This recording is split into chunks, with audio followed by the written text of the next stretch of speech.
Doc, Sean Duncan with SMD Consulting and Accounting. Hey, let's talk about that car you've been putting in your business.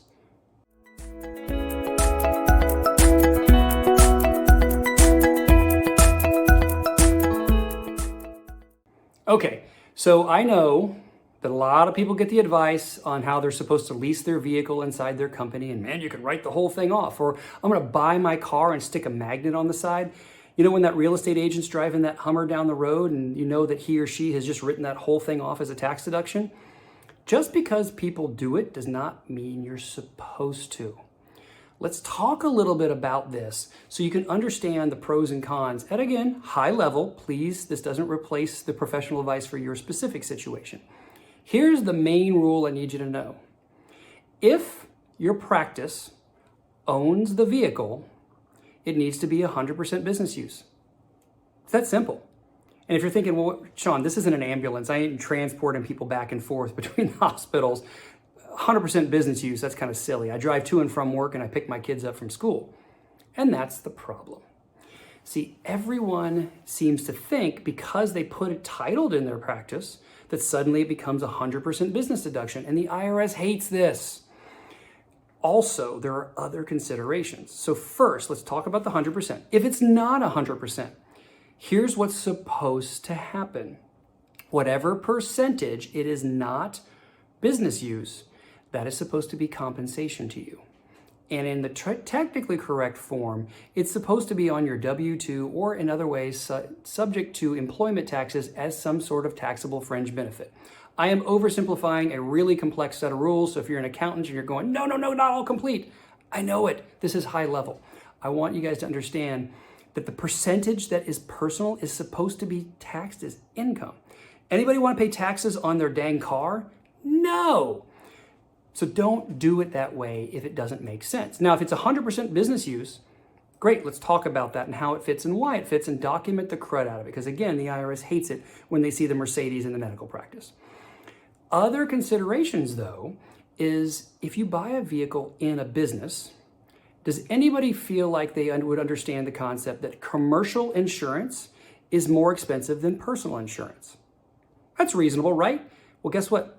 That's what's supposed to happen. When you own the vehicle in the medical practice, it's supposed to be covered with commercial insurance, which means your cost just went up.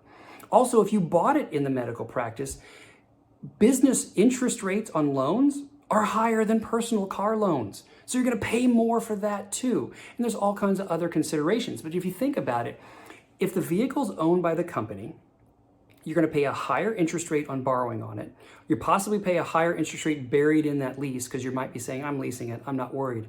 Interest is buried in there.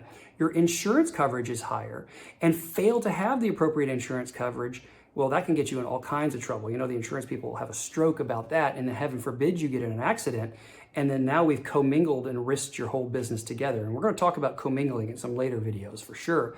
So the vehicle itself needs to be properly covered and managed. And then, oh, by the way, whatever portion you use it to take your kids to the soccer game, that's supposed to be subject to income tax? Come on, man, that's awful.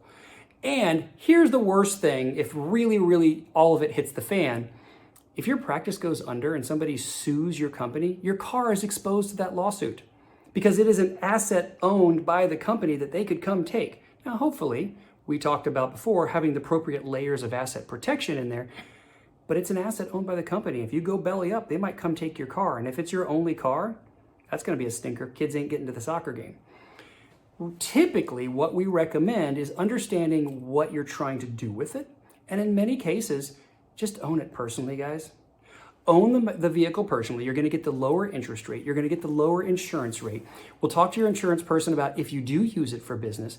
But then when you do drive it for business purposes, the IRS gives you a very clean little tax deduction to calculate that for. You get a tax deduction for its business use without exposing it to lawsuit in the same way as it being owned by the company, with a lower interest rate on the loan, and with a lower insurance coverage rate in most cases. And now you get your tax deduction too? It's a whole lot easier. Oh, by the way, tons less paperwork, because all those other things you got to document like crazy. I don't know about you. Look, I'm in the business of paperwork. I don't like it either. We don't want more paperwork than necessary. So when your friend says, oh yeah, I bought my new Ferrari in the practice. It's so cool. I get a tax deduction for my Ferrari. Hold on a second. Just because they do doesn't mean they should. And again, if you really want to boil this down to the last little exclamation point, if you're an IRS agent and you walk up to a medical practice and you see all the partners have their BMWs, their Mercedes, their Lexus, and if they're really, really smart, their Jeep Wranglers, Wrangler owner here, are they going to be really thrilled with the concept of your car compared to whatever they drove up in? No, they already don't like you.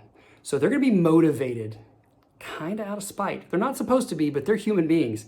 They don't like your affluence in some cases. Let's protect it by doing it the right way.